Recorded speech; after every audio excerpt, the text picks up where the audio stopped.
Thank you for joining us. My name is Bree Kimberly. I am a nurse coordinator here at North Kansas City Hospital, Community Health and Wellness. Today we have my amazing brain girl, Stephanie Ramirez. She is all things brain. So if you don't know Stephanie, you need to jump on our YouTube and go back to all her gabillion videos she's done for us in the past because she is a great presenter. But today we have a new one. Cognitive changes after chemotherapy. So excited to hear this from Stephanie. I want to read you guys a little bio though. Stephanie has been practicing speech language pathology since 2009 in various settings, primarily focusing on acute care and outpatient rehab with adults. In February of 2021, Stephanie founded the Virtual Brain Injury Support Group through North Kansas City Hospital, which meets monthly and has served over 45 individuals from Missouri to California who are recovering from concussions. That's such a popular topic now too. She is passionate about sharing information with the community and has been featured speaker at several conferences, including the KU Concussion Symposium, STEM Saturdays at Union Station, and the Kansas Speech and Hearing Association. Stephanie enjoys spending time with her husband and two children, Owen and Mia, and rooting for her alma mater, the Oregon Ducks, with their fancy green uniforms that I think are so cool. Oh, yes. Very fashion forward. They are. All right, girl, I'm going to turn it over to you. All right. Real quick, chat is open, Q&A is open. So if anybody wants to pop anything in there, feel free. Take it away, Stephanie. Sounds good. Thank you, Bree. So yes, my name is Stephanie. I am the lead speech language pathologist here at North Kansas City Hospital. And as Bree said, I really am passionate about working with adults in the area of cognition. And so I'm very excited to talk today. This is, as she said, a brand new topic, but definitely one that we have been seeing more of in our outpatient clinic. So I'm excited to share this information with you. So for today, I'm going to talk about chemotherapy in the brain. What we know so far, and I say so far because there is ongoing research about the effects of chemotherapy in the brain, and we're looking forward to future research that is going to really help patients in this area. We're going to talk about cognitive challenges and then hopefully leave you with some strategies and recommendations that you or your loved one can start implementing to help with chemo brain. And then I will also open it up if there are any questions at the end. So first and foremost, what is chemotherapy? I think we've all heard the term, but chemotherapy is actually a drug treatment that uses powerful chemicals to kill fast-growing cells in your body. And because cancer cells grow and multiply very quickly in relation to other cells in the body, this is most often used to treat cancer. There are many different chemotherapy drugs available, and they can be used alone or in combination to treat a wide variety of cancers. You also might have patients going through chemotherapy who also get other types of cancer treatment at the same time, such as radiation. There is a risk of side effects with chemotherapy. And one of those side effects that we're going to talk about today are cognitive changes. Chemotherapy is used in a variety of settings. As we just said, most commonly it's used to cure cancer. It can also be used after other cancer treatments to help kill any hidden cancer cells that might not be detected. It might be used to prepare you for other treatments or to ease signs or symptoms. So after other treatments like surgery, it can kill any cancer cells. It can also help shrink tumors. So other treatments like surgery or radiation are more effective. And then again, it can kill off some of those signs or symptoms of cancer and make patients' quality of life better. So sometimes you might hear about palliative chemotherapy. So the chemotherapy is not designed to necessarily cure the cancer, but it's just designed to help the patient's symptoms. So chemobrain and the prevalence of the use of chemotherapy is definitely becoming more common, especially as our cancer therapy becomes more effective and allows patients to live for many years after their diagnosis. There are 15.5 million cancer survivors alive today in the United States, and that is anticipated to reach 20 million by the year 2026. In those survivors, cancer-related cognitive problems are estimated to affect more than half. So a very large number of individuals. And those cognitive changes can be very mild, but they can also be very debilitating and prolonged. So adults might be unable to return to work, children might be struggling in school. So it's very important for us to address these changes as quickly and as effectively as we can. And why does chemotherapy do this? Why does chemotherapy cause this fog? How does it happen? What's going on in the brain? And I'm going to go into some specific types of chemotherapy, and I'm going to go into a little bit about how the brain communicates between the different cells. So there's going to be a lot of big words, but don't worry. I will explain and try to make it a little bit easier to understand. So going into a little bit of, neurophysiology here. There are two major types of chemotherapy drugs. The first one that I hear commonly used in my patients is cisplatin, and the next one is methotrexate. Now, both of those drugs have been shown to lead to some cognitive changes, or quote brain fog.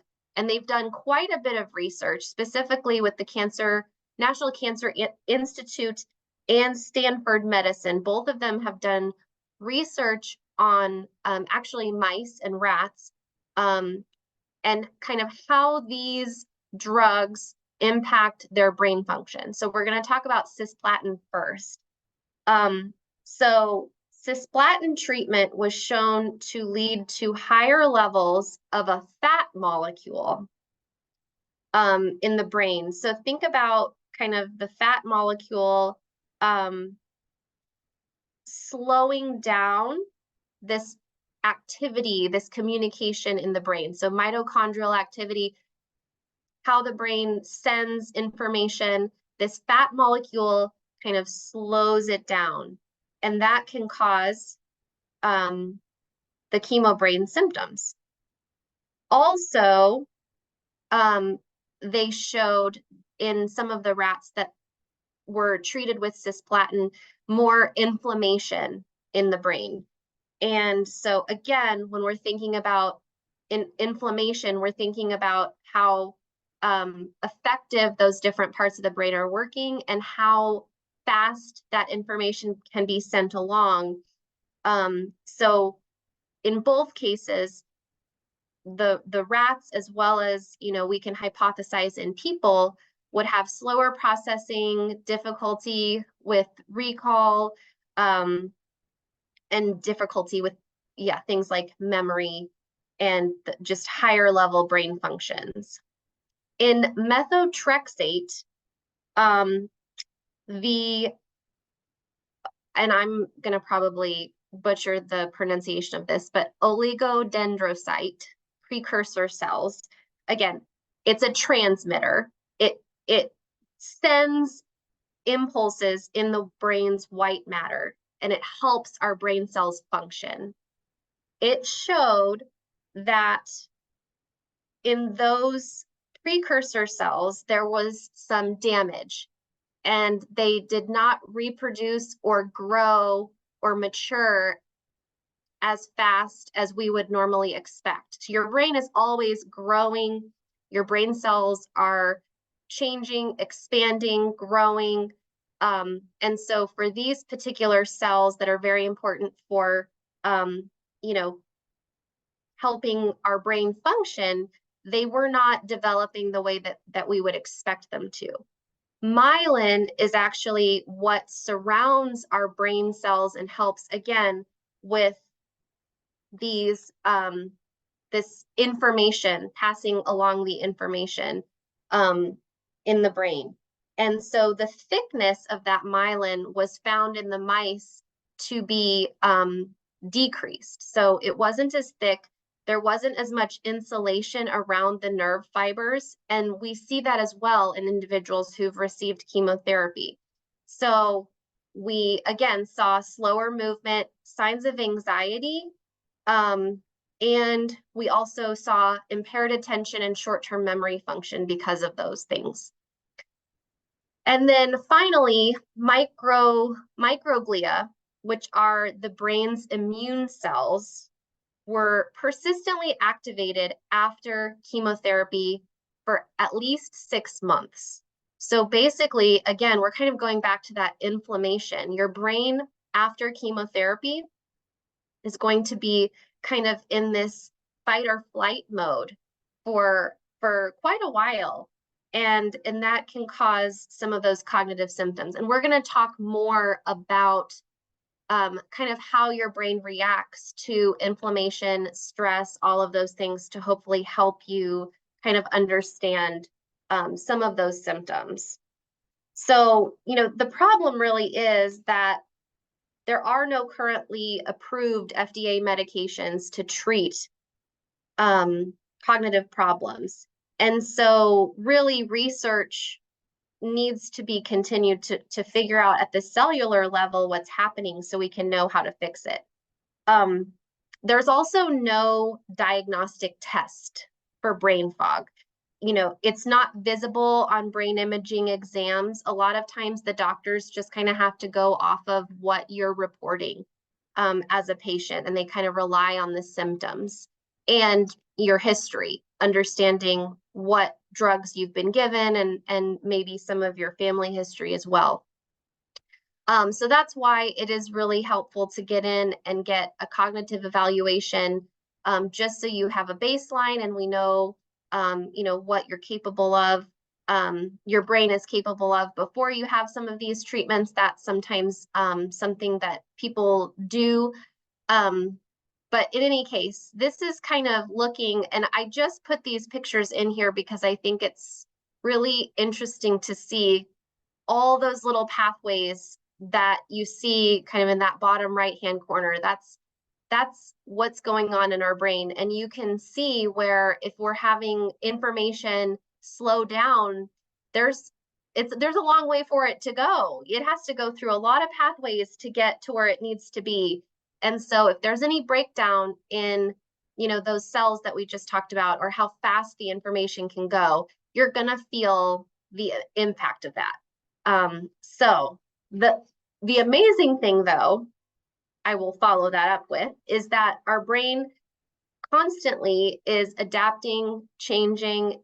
The concept of neuroplasticity is really what we look for in therapy, because we capitalize on the brain's own ability to adapt and change. So we try to help, you know, these cells and this information pass along. And if we can't, you know, go as quickly as we used to, or we have to take a different pathway in the brain, we figure out how to do that, and then we can help our patients in their day-to-day function. So no more anatomy lesson, but just kind of talking about some of the research that has been done, and maybe some of the focus for future research that's coming. So we now know that the drugs that are used for chemotherapy itself can cause difficulty at a cellular level, okay, cisplatin and methotrexate. But when we're thinking about chemotherapy, there are other causes of brain fog that we cannot rule out or discount because they impact the brain as well. So number one, fatigue and insomnia. So I have a lot of patients that I see that are going through chemotherapy, and insomnia is one of the big things that people complain about. They maybe can fall asleep, but they have trouble staying asleep. And that's very common. But sleep has links to several brain functions, including your concentration, your productivity, your problem solving, your creativity.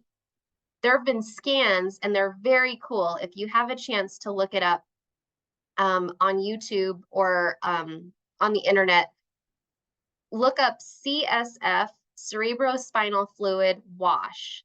And there are scans that show while we're sleeping, the brain's cerebrospinal fluid pulses, and it helps to flush toxic proteins from the brain. So basically, every night, your brain kind of gets rid of the stuff that it doesn't need anymore, and it can help it function at its best the next day. So you can imagine that if you're sleep deprived and this washing isn't happening, you're not getting good rest. Sleep deprived people are more likely to report increased feelings of, depression, poor quality of life, difficulty concentrating, all of these things. So sleep is very important, and we know that chemotherapy does impact people's sleep.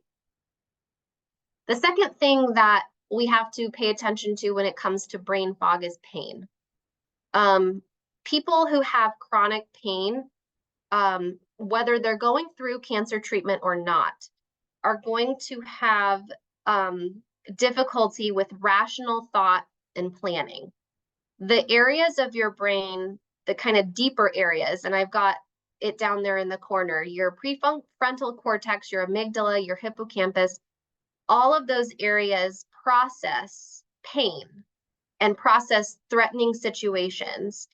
And if you are in pain, if you are stressed, those areas of the brain actually are bigger. And the areas that are important for higher level thinking, processing, memory are smaller. So your brain kind of goes into this fight or flight response when you're in pain, or if you're stressed, which is the next area. And so, again, you can have trouble with some of those higher level thinking tasks. We're going to talk a little bit about stress. I think, obviously, if anyone has ever gone through cancer treatment, you know that there is so much stress involved. Emotional stress, physical stress, financial stress, you name it. And we can't get rid of stress completely, but I think being aware of it, being aware of how it impacts our brain, and taking steps to minimize that can certainly help. The last thing I'll bring your attention to, as far as the pictures go, so down there we see a healthy brain kind of lighting up all over the place, getting stimulated. When you have chronic pain, a lot of times the areas of your brain that are overstimulated, they just kind of take over. And so some of those other areas, like I said, that are in charge of those other processes don't get used as much. So you actually kind of wear out some of those parts of your brain, and at the same time, other parts are not getting used as well. So pain can definitely, especially chronic pain, can definitely have a physiological impact on brain function. Other medical conditions like diabetes, thyroid problems, depression, anxiety, nutritional deficiency, all of which can certainly accompany a cancer diagnosis, have also been known to increase brain fog and just feeling like your brain is not functioning as well as it could. So when we have those going on, we can, expect patients to have some complaints about their memory. Now, not everybody gets brain fog with chemotherapy. And again, there is a wide range of patients' reported symptoms. Some patients have significant changes, some patients, it's barely noticeable. Some risk factors for patients to have higher reported symptoms of brain fog are patients that actually have cancer in their brain. or cancer that spreads or metastasizes to the brain. Again, we're looking at those neural pathways and that information getting zipped along inside your brain. Well, if there's a tumor, that's going to be a huge roadblock for that information to go through. Patients that have to go through higher doses of chemotherapy or radiation, or have radiation therapy to the brain. And interestingly enough, patients who are younger in age at the time of their cancer diagnosis, so children, and patients that are older in age, so increasing age, so patients that are more geriatric, I would say over the age of 65. So if you're very young or very old, not that 65 is old, but older, when you are diagnosed with cancer, you might be more susceptible to those cognitive changes. So some of the things that patients often report as far as brain challenges after chemotherapy are things like feeling disorganized, feeling confused, maybe forgetting when something happened. Was it yesterday? Was it last week? Or maybe getting details of what someone told them mixed up or confused. Patients often report difficulty concentrating or finding the right word, kind of that feeling like the word is on the tip of your tongue. They have difficulty learning new skills or multitasking. They might feel, again, that mental fogginess. They might have trouble with short-term memory, and that could be, verbal memory, remembering what you heard in a conversation. It could be visual memory, remembering maybe where it was that you saw something or the route you need to take when you're going to your appointment. And then finally, slower processing. So what used to take, maybe 30 minutes to balance a checkbook, now it's taking 3 hours. And so again, it can be very frustrating for patients, especially when they were able to do these things before. And now we've all gone through some of these challenges, but I think when it is all together and we know that it's accompanied by, the treatment that they're getting, and it's really impacting day-to-day life, that's when it's probably time to get some support. Forgetting a word every now and then, we all do that. But if you're having changes that are really impacting how you function or what you're able to do, that's when you really need to reach out. We also have some other concerns when it comes to those cognitive changes. A lot of patients kind of withdraw while they're having cancer treatment. So we worry about isolation, social isolation, and socialization is so important for our brain function and keeping our brain healthy. A lot of times we have concerns about ability to go back to work or go back to school and do the things that they were doing before. Being able to perform those daily responsibilities. Are they able to, balance that checkbook, manage their medications safely? A lot of times patients going through cancer treatment or chemotherapy are caring for someone else in their life. So being able to address these concerns so that they can do the things they need to do. And then finally, I have a lot of patients who are concerned about dementia and whether the changes they're experiencing are because of the cancer treatment or is it dementia starting. And so again, I think that's where coming in, getting an evaluation can be really helpful, because in a lot of cases, it gives people some peace of mind that, yes, this is probably due to the chemotherapy, and we can track it and kind of get them back on their feet. And in the case where we're, not sure, getting them to see the specialist they need, neurologists, neuropsychologists, so we can get more answers for them. Just advocating for those patients. And my main message to my patients are that help is out there. And when you have some changes that are happening, it's really helpful to be proactive. And so when you know that you're going to be going through chemotherapy, before you even start, kind of following up with your doctor, thinking about, what's going well, what's not going well, tracking your symptoms so that you can be aware if there is a change in your cognitive function. Having those conversations early is super helpful. And your doctor could probably even talk to you about, you know, some things to watch out for. And you can start taking steps before you even start your chemotherapy to make sure that you're doing everything you can to keep your brain healthy. And we'll talk a little bit about that in a minute as well. There are lots of support groups out there. I think it's super helpful to be able to connect with other people who are going through the same thing.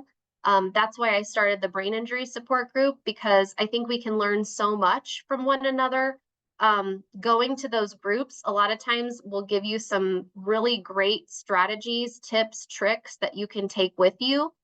There are specialty clinics and then therapy, which obviously I might be a little biased because I am a speech pathologist, so I think therapy is a great idea.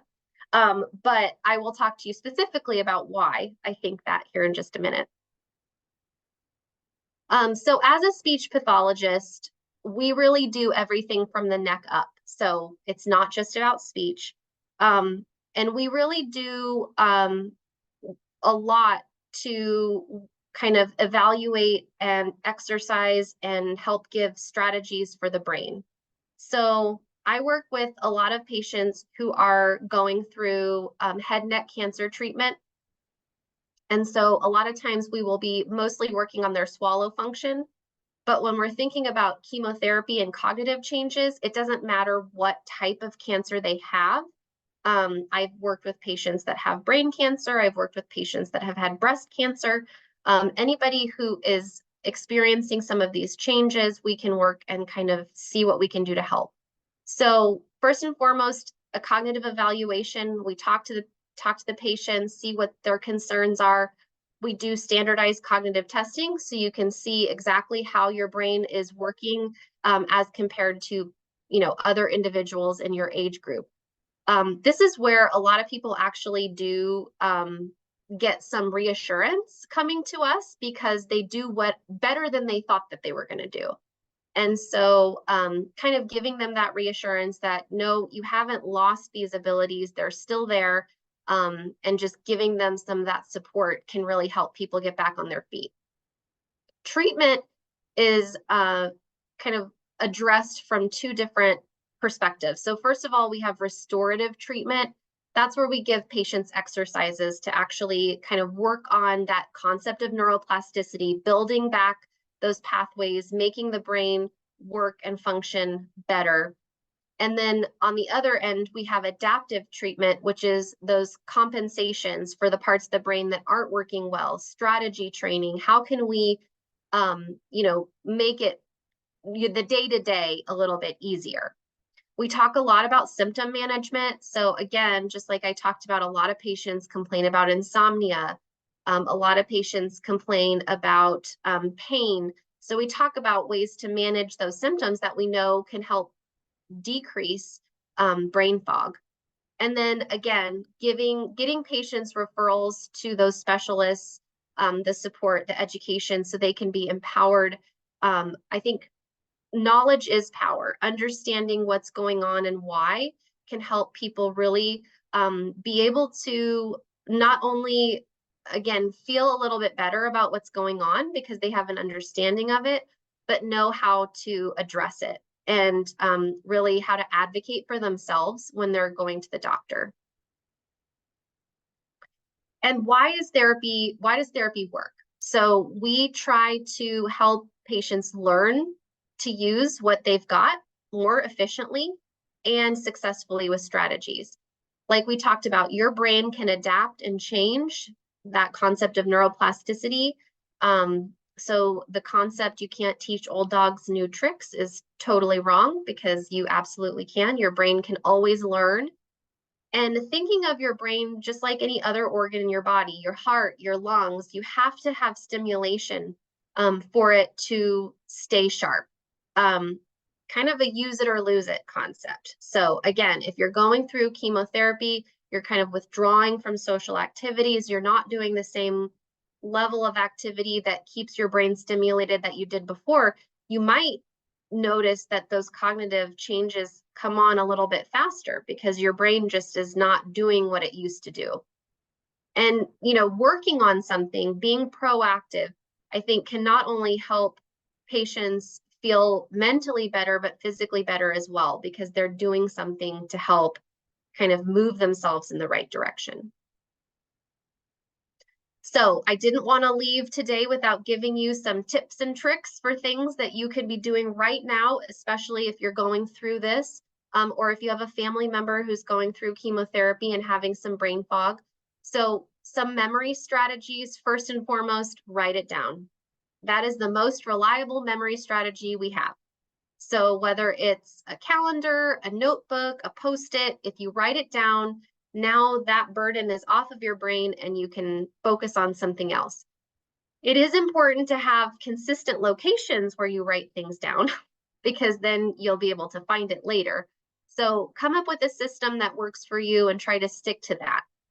Having a person or a device help you, if you have a family member that can be, a good support person, great. If you don't, our cell phones have alarm clocks, timers, lists, calendars, all these things that, are very useful.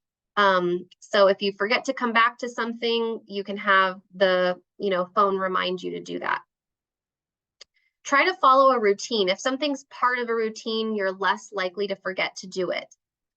So every morning I come downstairs, I start the coffee maker, and then I feed the dog and the cat at the same time.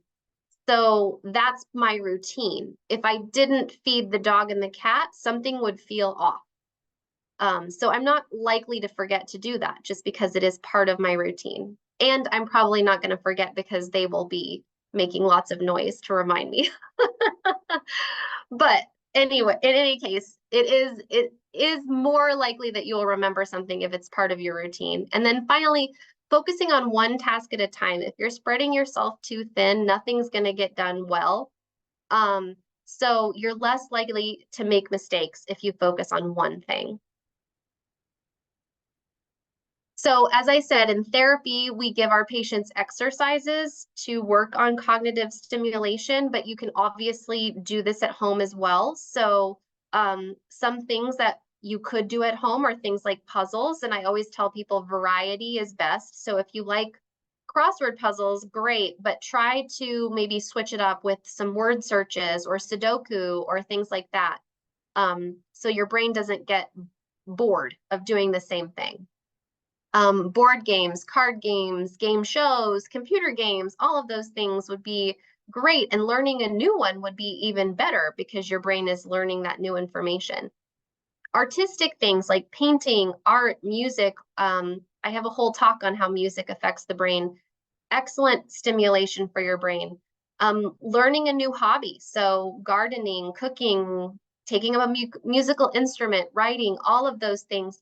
And not only is it stimulating your brain, but I think they're also bringing you joy and they're, giving you something to look forward to and a passion and maybe distracting you from some of those other awful symptoms that come with a cancer diagnosis. So if you can, kind of finding some things that are going to make you smile every day and take care of yourself mentally as well as cognitively. And so that brings me to my next point. As I said before, stress definitely negatively impacts the brain. We know that, but we can't completely get rid of it. So how are we going to minimize it? Number one, I think pacing yourself. Don't try to do too much in a day. If you're tired, take a break. If you push yourself too far one day, a lot of times it will affect you for many days to come. Treating depression and anxiety, getting help for that, those tools, I actually find that my patients that are going through counseling at the same time that they're working with me on cognitive exercises do better with the cognitive therapy. And it's because those other factors are being managed. Planning ahead. So I think having conversations, having a plan, kind of taking some of the stress off because so much of cancer treatment is kind of the unknown. Or what happens next? What's the next step? So talking to your doctor and kind of having that laid out can help minimize some of that fear what's in the future. Using relaxation techniques like meditation or deep diaphragmatic breathing, it can help decrease your blood pressure. It can help, decrease those stress hormones. So giving yourself the time to do that. And then finally, giving yourself grace, recognizing we all have good days and bad days. And if you're having a day where you just feel extra foggy, kind of think about what's going on. Did you sleep well last night? Did you just have your chemotherapy, a couple days before and now it's hitting you? Did you have, an unexpected stressor come into your life and now that's kind of taking up some of your attention? So recognizing what's going on and what could be contributing can often help to recognize that some of these things, are outside of our control. And so we only control, what we can. A couple little tips for sleep, because again, sleep is something people a lot of times complain about when they come to see me. And a lot of times they do get prescribed sleeping pills by their doctor, but a lot of people don't want to use them. They don't want to become dependent on them. So first and foremost, keep a regular bedtime and wake time. Try to wake up and go to bed plus or minus 20 minutes at the same time every day. Guided imagery, progressive muscle relaxation, you can definitely look those up. There's videos that can walk you through, but just basically getting like a very calming mental picture and kind of relaxing your whole body. Try to avoid naps during the day if you're having trouble sleeping at night, and minimize time spent awake in bed. So we want your body to really recognize that bed is for sleep and kind of train your body that when you're laying down in bed, you're sleeping, you're not looking at your phone or watching the TV. There's also some, sleep hygiene strategies, aromatherapy, again, stress management, biofeedback, all kinds of things that you could look into. But again, just some little tips for sleep. And then when we're also thinking about stress management, there are so many apps out there right now that can help with this. So maybe just checking some of them out. A lot of them have free, a free period before you have to subscribe. So you can find the one that you like the most and, see if that helps. I know the Calm app, I've had some patients use that. It actually has, different meditations. It has different talks that you can listen to. It has sleep stories. So if you're having trouble sleeping, it can kind of help you. I had one patient who used the Calm app and they have the celebrities that read the sleep stories. So every night she had Matthew McConaughey read her a bedtime story and it was so delightful. She loved that. Very, very soothing voice. So definitely some things to look at, again, to kind of help with those things.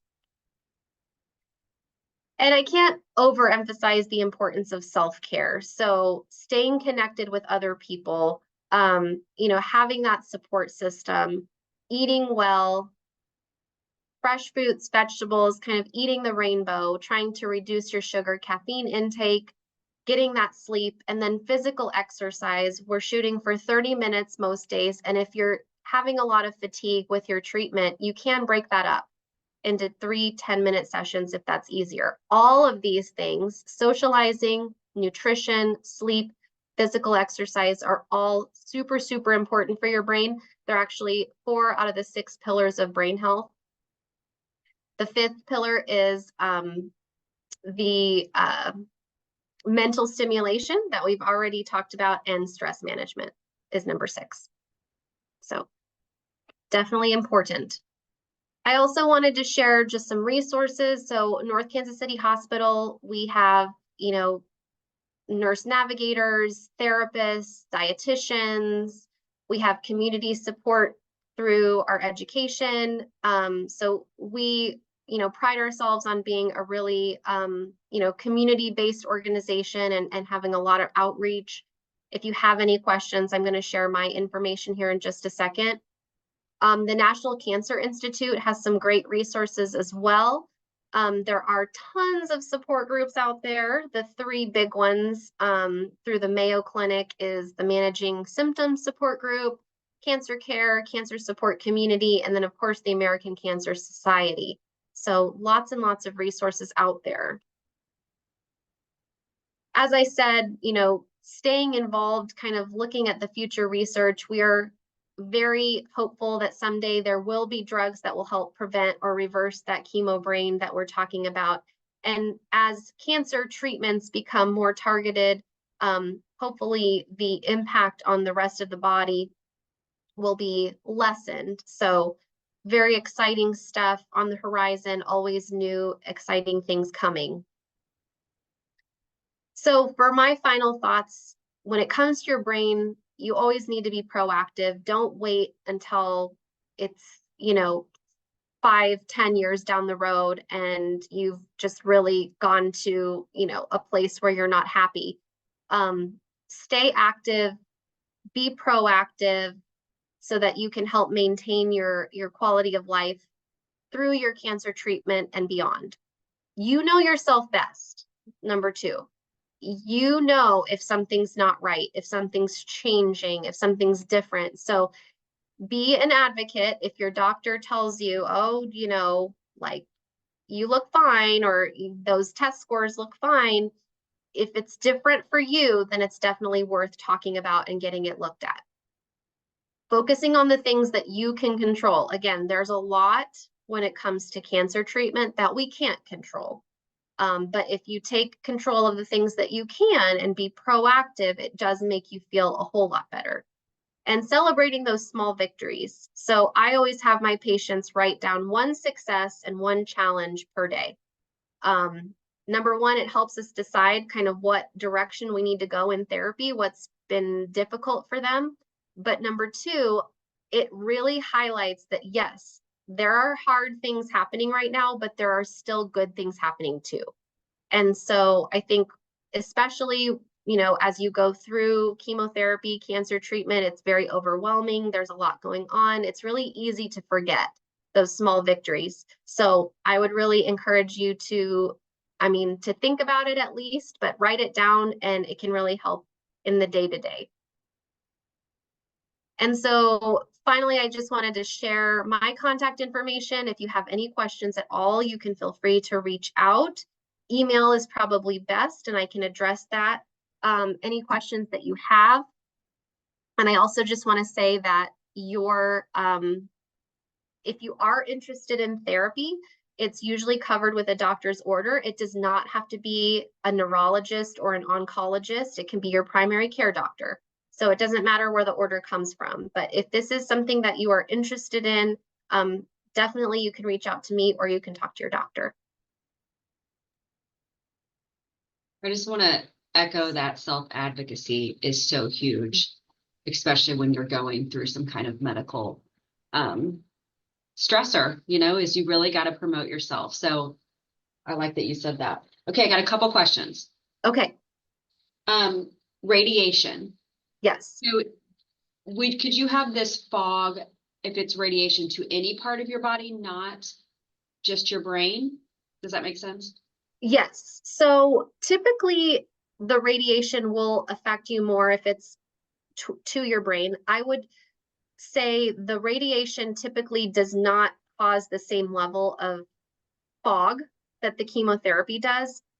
Where I see radiation affecting people is just kind of sometimes the pain that they're going through, as well as the, fatigue from it. So again, we know that that can kind of lead to the fog, but it's not at the same level as the chemotherapy drugs. Okay. The fatigue makes sense. Yeah. Yeah. So is there any kind of, say someone gets a diagnosis of cancer, do we start therapies right when that begins? Or is this usually kind of an after effect? And then the second part of that question is there a baseline cognitive assessment that's maybe done prior to know how much that fog is affecting you? Right. That's a great question. So when I work with people, I always advocate getting in sooner rather than later. because again, I think it's helpful to know what our baseline is. That isn't typically standard practice. A lot of times I don't see people in my office until there's a problem. But that's not to say that a patient couldn't request that, again, advocate for yourself beforehand. I've had patients that are kind of just starting out in their chemotherapy, and they know that this is something that could happen. And so especially younger patients that are working and they have, high level jobs and they're like wanting to really make sure that they don't lose anything. I've gotten in with them a little bit earlier. And then, for my head neck cancer patients, I try to get them in before they start to work on their swallowing to make sure that we help preserve and protect their swallow function through that treatment as well, which could include both chemotherapy and radiation. So I would say if it's a swallowing concern, definitely early on, ideally before they even start. If there's cognitive concerns, we can do a baseline, but it's not always being done. All right, one more question. Does this fog get better after the chemotherapy is done, or is this something that kind of people have to deal with for a long term? So that's also a very good question. Going back to the research that they did with the methotrexate, the changes in the cells, that inflammation was present for about 6 months after chemotherapy was done. So we know that the brain fog is probably not going to just magically go away as soon as you're done. A lot of times too, I will find that it actually gets a little bit worse a few weeks after you're done, because all of that is just kind of still in your system. But then hopefully, yes, over time, it will diminish as those drugs leave your system. I kind of tell people though, with therapy, we can try to help move things along a little faster, because sometimes, people are done and they're like, well, why am I not, why am I not better? I'm not feeling like myself. I'm not back to normal. And it never goes as fast as we want it to go. But I think, being proactive and doing things to help kind of minimize those symptoms can help you feel more like yourself again faster. Okay. And then where do we find more about your brain injury support group? Where can we find that? Oh, on the North Kansas City Hospital website, nkch.org, under events. There's information and a link to register, and I do believe it's just brain injury support group. We meet the third Thursday of every month, and it is open to anyone. So, when we think about brain injury, obviously concussion is the big one that we think about, but stroke is a brain injury. I would consider any cognitive change. So even if you're having brain fog from chemotherapy, it would be something where you could connect with people. So third Thursday of every month, and it is all done via Microsoft Teams. So you do not have to leave the comfort of your home. You can just tune in and hopefully get some good information. So thanks for bringing that up. Awesome. Well, Stephanie, thank you so much. This was super interesting. You brought me back to nursing school, all those diagrams. Oh man. Yeah, when I was making this, I was like, oh yeah, I remember all this, but it is, the brain is a very amazing and complex organ. And I think we are just understanding kind of the tip of the iceberg when we think about how it works. So yeah, it is always an interesting thing to talk about. Well, thank you guys for tuning in. Remember to go to our YouTube channel and check out more of Stephanie's great, amazing brain series videos there. And like she mentioned, go to nkch.org to find more events and classes. And thank you. Thank you.